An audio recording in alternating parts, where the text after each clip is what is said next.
Si jusqu'à aujourd'hui tu ne sais pas comment calculer la limite d'une fonction polynôme, je te montre étape par étape. Avant tout, pour calculer la limite d'une fonction polynôme, tu dois d'abord reconnaître que la fonction est polynôme.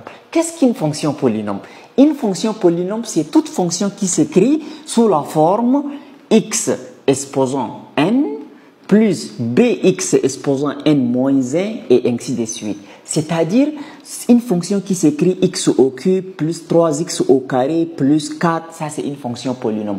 Par contre, si j'écris x au cube moins 3x sur x, déjà il y a dénominateur avec x, la fonction n'est pas polynôme. Lorsque la fonction elle est dite polynôme, c'est une fonction qui ne s'écrit pas avec x sous radical, qui ne s'écrit pas avec x au dénominateur, la fonction elle est dite polynôme. Donc c'est-à-dire x exposant quelque chose seulement. Mais le dénominateur ne doit pas être une variable x, le dénominateur doit être seulement un nombre réel. Si j'écris x au cube moins 5x au carré plus 6x moins 11, le tout sur 4 plus racine carrée de 2. Cette fonction est également une fonction polynôme parce que le dénominateur n'a pas une variable x. Maintenant, si on a x exposant moins 4 plus 3x au carré, alors ici l'exposant n'est pas un nombre entier naturel. C'est-à-dire qu'il faut que l'exposant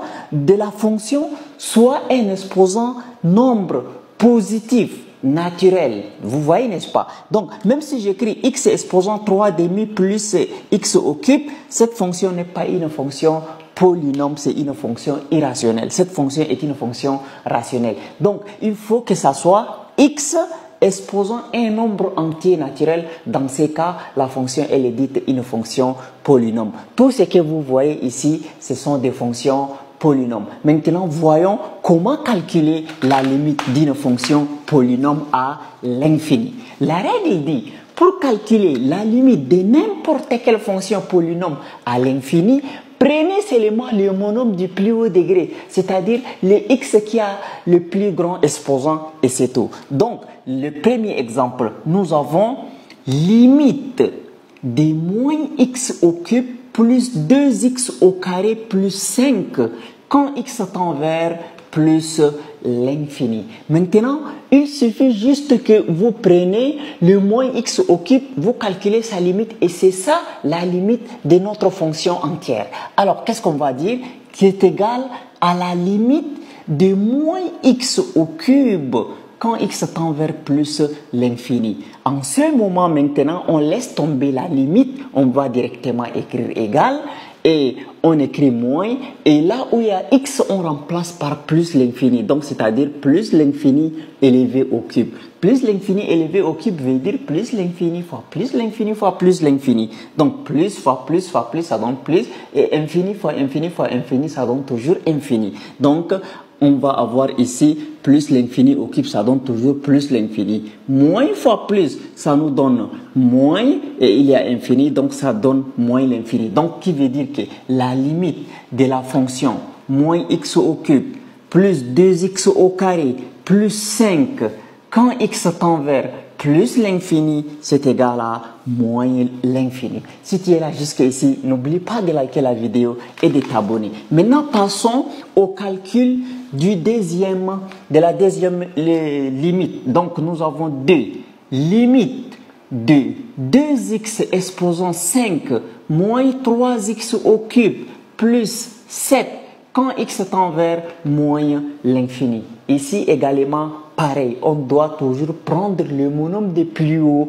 degré. Donc, on va dire égal à la limite de 2x exposant 5 quand x tend vers moins l'infini. Maintenant, on prend le 2, on le met, et là où il y a x, on remplace par moins l'infini exposant 5. Moins l'infini exposant 5 veut dire moins l'infini fois moins l'infini fois moins l'infini fois moins l'infini fois moins l'infini. Donc, moins fois moins, ça fait plus. Plus fois moins, c'est moins. Moins fois plus, c'est...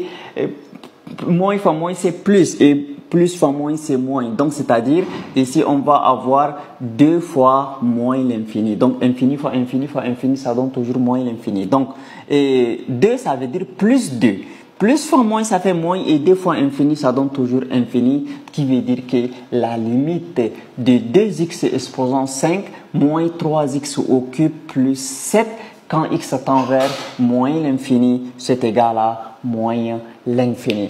Il nous reste la troisième et la quatrième fonction que nous devrons calculer la limite toujours à l'infini. Bien, maintenant, voyons comment calculer la limite de notre troisième fonction à l'infini. Limite de moins 5x au cube moins 3x plus 4 quand x tend vers plus l'infini. On doit toujours prendre le monome du plus haut degré. Donc, on va avoir limite de moins 5x au cube quand x tend vers plus l'infini.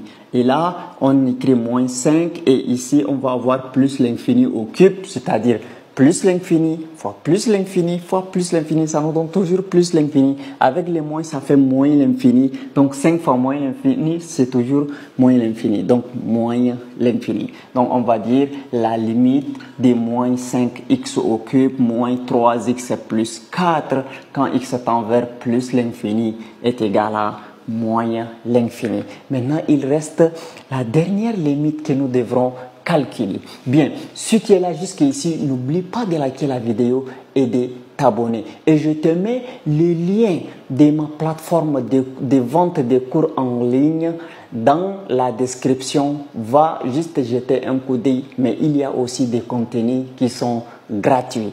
Alors, maintenant, qu'est-ce qu'on va faire pour calculer la limite de la dernière fonction? C'est toujours une fonction polynôme. Mais vous allez me dire, mais comment est-ce que c'est une fonction polynôme? On voit que des nombres réels. Tout nombre réel est considéré comme un monôme. Donc, un monôme, c'est un ensemble. Un monôme, c'est plusieurs monômes qui forment un polynôme. Donc, ici, c'est comme si nous avons deux, c'est-à-dire 2 fois x exposant 0. Donc, c'est une fonction polynôme. Voilà. Donc, ici, on va avoir limite des racines carrées de 3 moins 2 quand x tend vers moins l'infini égale. Maintenant, est-ce qu'il y a x sur lesquels on doit remplacer le moins l'infini? Il n'y en a pas. Donc, la limite de cette fonction-là n'est rien d'autre que la réponse racine carrée de 3 moins 2. Si la vidéo t'a plu, n'oublie pas de la partager, de la liker et de t'abonner à la chaîne afin de ne plus rater nos prochaines vidéos. Merci.